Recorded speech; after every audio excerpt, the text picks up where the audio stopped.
नमस्कार, मैं हूं अभिषेक तिवारी। हमारे साथ हमारे सहयोगी राजमोहन तिवारी मौजूद हैं। पहले आप इस तस्वीर को जरा गौर से देखिए। यह तस्वीर बिहार के मुख्यमंत्री नीतीश कुमार की है। नीतीश कुमार सूफी संतों की नगरी फुलवारी शरीफ में पहुंचे हैं, जहां पर खानकाह ए मुजबिया में चादर पोशी की है।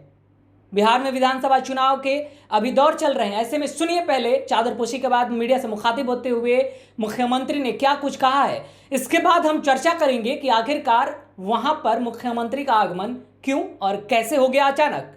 सब लोग मिल करके काम करें, एक जुट होकर के रहेंगे, प्रेम के भाव से चलेंगे, तभी समाज आगे बढ़ेगा। यही तो भगवान है। तो आप लोगों ने मुख्यमंत्री के बयान को भी सुना। अब हम इस पर चर्चा करेंगे। जो हमारे साथ राजमोहन तिवारी है। राजमोहन, आपको क्या लगता है, दूसरे चरण में मतदान होने हैं फुलवारी शरीफ में, और ऐसे में मुख्यमंत्री का वहां आगमन होता है, चादरपोशी करते हैं, ये क्या है? वोटरों की लुभाने की राजनीति? सबसे पहले आप ध्यान दीजिए कि मुंगेर में इतना बड़ा कांड हुआ। मूर्ति विसर्जन के दौरान एक व्यक्ति की जान चली गई, एक बच्चे की जान चली गई। ना मुख्यमंत्री ने उस पर कुछ बोला, ना ही उनके सिपाहियों ने कुछ बोला। मेरा सिपाही कहने का अर्थ उनके नेताओं से है, जो हमेशा प्रेस कॉन्फ्रेंस करते हैं और बड़े बड़े बयानबाजी देते हैं। हम ये करेंगे, हम वो सेकुलर हैं, हम ये करते हैं। तो आप सुनिएगा, है ना, उनके बयानों में हमेशा ऐसा रहता है। मुंगेर में कांड हुआ, कुछ नहीं, किसी ने जदयू का ना कोई नेता बोलता है ना मुख्यमंत्री बोलते हैं, लेकिन उसके तुरंत बाद वो पहुंचते हैं कहाँ, तो फुलवारी में, और जहाँ उनके दरगाह पर जाकर और चादरपोशी करते हैं। सीधा सीधा इशारा है मुस्लिम वोटरों को लुभाने का। फुलवारी शरीफ जो विधानसभा है, वहाँ पर 25% जो संख्या है, जनसंख्या है, वो मुस्लिम वोटरों की मानी जाती है। और इस बार थोड़ा जदयू के लिए माना जाता है कि राह कठिन है फुलवारी में, क्योंकि जो श्याम रजक थे उन्होंने तो सीट छोड़ दी है, जदयू से बाहर आ गए, राजद में आ गए। हालांकि यह सीट राजद को भी नहीं गई है। इस बार महागठबंधन से CPI ML इस सीट पर चुनाव लड़ रही है। तो मुकाबला कड़ा होगा कि नहीं होगा। अभी तक तो जदयू के लिए आसान लग रहा था, लेकिन इस बार अरुण माझी को उन्होंने उम्मीदवार बनाया है। और मेरा मानना है कि बड़ी संख्या में मुस्लिम वोटर जो पहले नीतीश कुमार के साथ रहते थे, लेकिन पिछले कुछ सालों में जिस तरह से नरेंद्र मोदी के पक्ष में नीतीश कुमार रहे हैं, उसे देखकर ऐसा लग रहा है कि मुस्लिम वोटर जो है अब जदयू से छिटकने लगा है। खासकर NRC और CAA के बाद मुस्लिम वोटर जदयू से छिटका है। और इसी मुस्लिम वोटर को फिर से अपने पाले में लाने के लिए नीतीश कुमार जी का ये चादरपोशी अभियान चल रहा है, यही कहा जा सकता है। अच्छा राजमोहन, श्याम रजक को पल्ला बदलने से जदयू की कितनी मुश्किलें बढ़ जाएंगी और RJD के लिए कितना एक्स फैक्टर साबित होंगे श्याम रजक? देखिए, श्याम रजक का यहाँ पर कितना बड़ा जनाधार था, इसका अनुमान आप इस बात से लगाइए कि 1995 से लेकर 2015 तक वो लगातार जीतते आए। हालांकि 2009 के उपचुनाव को छोड़ दे तो 2009 के उपचुनाव में वो हार गए थे RJD से। उस समय वो जदयू के टिकट पर लड़े थे, क्योंकि 1995 में जनता दल के टिकट पर लड़े, फिर 2000 में RJD, 2005 में RJD, लेकिन 2009 में वो पाला बदलते हैं, जिसके बाद वहाँ की फुलवारी की विधानसभा सीट खाली होती है, चुनाव होती है, तो RJD से वो हार जाते हैं। लेकिन 2010 और 15 में फिर जीतते हैं।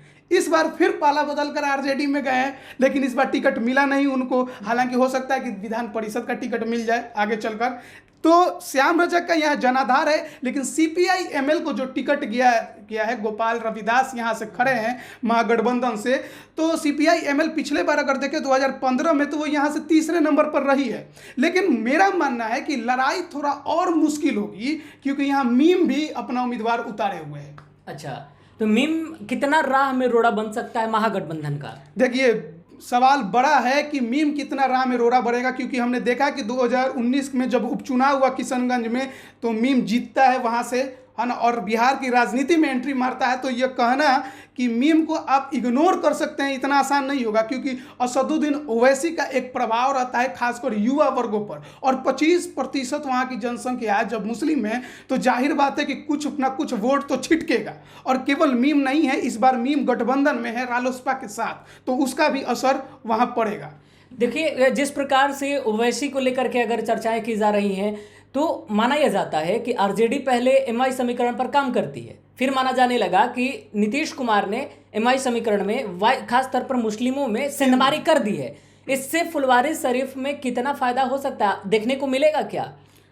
मिल सकता है, लेकिन उतना नहीं मिलेगा जितना पहले देखने को मिलता था। जिस तरह से पहले मुस्लिम वोटर नीतीश के साथ रहते थे, लेकिन 2017 के बाद जब महागठबंधन बनाए थे इन्होंने 2015 में 17 में छोड़कर फिर से बीजेपी के साथ गए, उसके बाद से मुस्लिम वोटर जो है वो नीतीश से नाराज चल रहा है। और मेरा मानना है कि इस बार की नाराजगी आपको वोट में दिखाई देगी। तो नीतीश कुमार की यह तस्वीर और फुलवारी का जो समीकरण है, अंततोगत्वा आपको क्या लगता है क्या होने वाला है?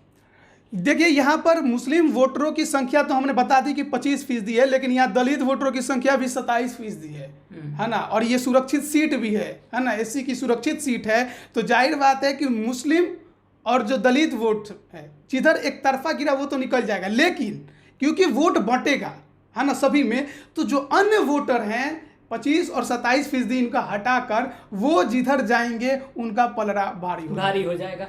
चलिए, देखने वाली बात है कि बिहार विधानसभा चुनाव के मद्देनजर फुलवारी में क्या समीकरण बनता है। लेकिन और नीतीश कुमार जी का ये चादर पोशी कितना उनको चढ़ावा दिलाता है, ये देखने वाली बात होगी इस बार। और जिस प्रकार से राजमहल मुंगेर कांड पर नीतीश कुमार तक एक बयान नहीं देते हैं, यहाँ चादरपोशी करते हैं, इससे भी क्या राजनीति में उबाल आ सकती है? राजनीति में उबाल क्या लाएंगे नीतीश कुमार? जिस तरह से मुंगेर कांड पर पूरी तरह से चुप्पी साध ली, उन्होंने कुछ नहीं कहा, तो जाहिर बात है कि एक तरफ वोट गया। देखिए, अब मुंगेर में वोटिंग परसेंटेज भी घट गया है ना, 3-4% वोट पहले की तुलना में कम हुआ है। वहाँ जो खबर आई कि वहाँ के स्थानीय लोगों ने बहिष्कार कर दिया था मुंगेर के, तो मुखिया जी ने जनता के पैर पकड़ के कहा कि प्लीज़ वोटिंग करिए, नहीं करिएगा तो मेरे ऊपर खतरा आ जाएगा। तो समझिए कि वहाँ की स्थिति क्या थी। और अब मुख्यमंत्री जी पहुँच गए हैं यहाँ पर चादरपोशी करने, और मुस्लिम वोटरों, सीधी बात है, मुस्लिम वोट जो है उसको अपने पाले में करने पहुँचे हैं और कुछ नहीं है। अभी चढ़ाया भी होगा, उन्होंने कहा है कि जनता की भलाई के लिए, पर बात तो एनडीए की जीत की ही की होगी। उन्होंने हाथ तो इसीलिए जोड़े हैं, दुआ जो हाथ की खोली है वो जीत की ही खोली होगी और किसी चीज़ के लिए नहीं खोली होगी। चलिए, देखते हैं सीएम नीतीश की नीयत को लेकर के फुलवारी शरीफ की जनता कितना भरोसा करती है।